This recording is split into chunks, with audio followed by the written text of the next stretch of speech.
Olá! O vídeo escolhido para a nossa aula de hoje é sobre rinite. E por que vamos falar desse tema? Porque, segundo a Organização Mundial da Saúde, por volta de 30% da população desenvolve essa patologia. E também já existem alguns estudos que falam que crianças nascidas de pais que desenvolvem processo alérgico, existe uma probabilidade, um fator predisponente para que ele ao longo da vida também possa desenvolver esse processo.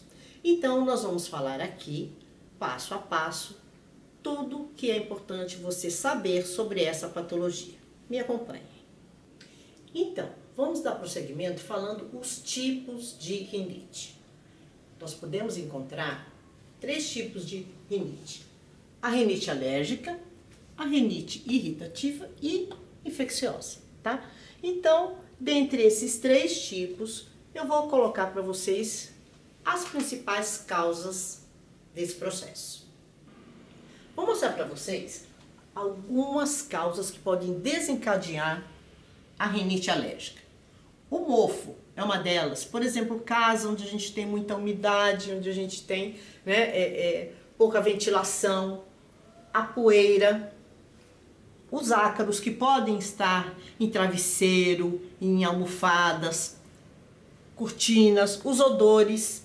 Então aqui entra os produtos químicos, né, os perfumes e também pelos dos animais. Gato, cachorro, quem tem algum tipo de animal doméstico pode desenvolver dependendo da sua sensibilidade a esse tipo de alergia. Vamos agora para as causas que podem desencadear uma rinite irritativa. Nós temos aqui, por exemplo, a fumaça, que ela pode ser uma fumaça que ela foi exalada de um veículo, ela pode ser uma fumaça de cigarro. Quando falamos de perfume, nós estamos falando aqui dos odores, né, que podem ser, dependendo do perfume, ele pode causar uma certa irritação na mucosa nasal, assim como alguns alimentos também. Agora, quando nós falamos da parte e do tipo infeccioso, ele pode ser proveniente de uma infecção por vírus, bactérias ou fungos. Agora, de uma forma geral, nós vamos falar dos sintomas. Então, as pessoas elas podem apresentar edema de mucosa nasal, obstrução nasal, congestão nasal, prurido nasal, espirros, tosse, olhos lacrimejantes e prurido na garganta. Então, quando nós estamos falando aqui do prurido, por exemplo, nasal, é quando a pessoa, às vezes, ela entra naquele ambiente e tem um odor que para ela é desconfortável, causa aquele processo de irritabilidade. O que ela vai acontecer? Ela vai começar a mexer no nariz, coçar, porque este odor vai incomodar. Da mesma forma, o prurido na garganta, ela vai começar a ficar com a garganta com aquela sensação, né, desconfortável, e isso vai lhe causar, às vezes, até aquela situação que a pessoa fica fazendo, né, dando esse estímulo, porque o que ela está inalando acaba sendo altamente irritante para a parte superior das vias aéreas. E complementando, como nós citamos aqui, o espirro e a tosse, que é o primeiro reflexo de algo que, quando nós estamos inalando, nos incomoda, né? A gente vai ter o reflexo imediato do espirro ou a tosse. O próximo passo é o diagnóstico. Como que se chega ao diagnóstico de uma rinite? A primeira coisa é o histórico do paciente ou da pessoa que está apresentando esse processo alérgico. Então o médico ele vai levantar todos os dados, desde os sintomas que ele vem apresentando, história familiar, se alguém na família tem algum processo alérgico. Então ele vai levantar todos os dados que possam ajudar ele a chegar neste diagnóstico.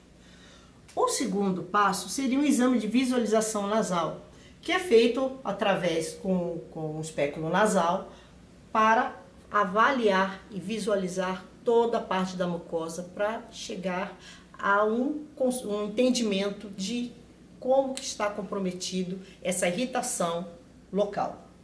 O hemograma, ele vai traduzir todos os parâmetros de um processo inflamatório. Então nós vamos ter ali leucócitos alterados, nós vamos ter alguns parâmetros que também vão ser de muita valia. E por último, uma rinoscopia, que seria a visualização de toda a parte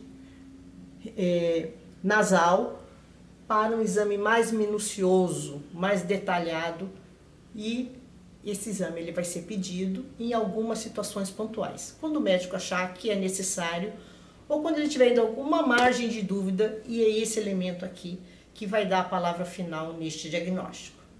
Realizado o diagnóstico, chegamos no tratamento. O tratamento, a primeira etapa é qual é o agente desencadeante. Uma vez definido, o que nós vamos fazer? Tentar reduzir ou eliminar este agente. Então, vou dar o exemplo de pelos de animais. Evitar o contato direto, evitar muito a proximidade, né? Então, tentar minimizar o máximo possível aquele fator que está sendo causador deste problema. Outra etapa é a parte medicamentosa, que ela pode ser feita através de descongestionantes, porque se vocês lembrarem, nós falamos da obstrução nasal, então ele vai ajudar a descongestionar, limpar e facilitar, né, o padrão respiratório. Os antihistamínicos, que são os antialérgicos, e os corticosteroides.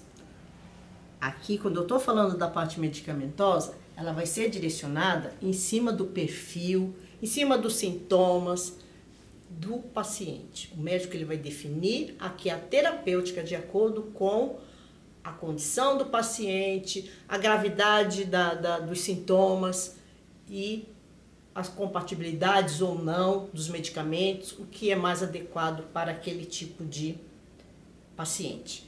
Então, aqui, de uma forma geral, nós fechamos todo o processo da rinite, nós explicamos quais são as principais causas, colocamos como levantamos os diagnósticos e aqui quais são os tratamentos mais frequentes nesses casos. Eu espero que vocês tenham gostado do tema que nós apresentamos hoje. Se você gostou, dá um like. Se você não é inscrito, aproveita, se inscreve aqui no nosso canal. Coloque o seu comentário. Aguardo vocês no próximo vídeo. Muito obrigado. Até lá.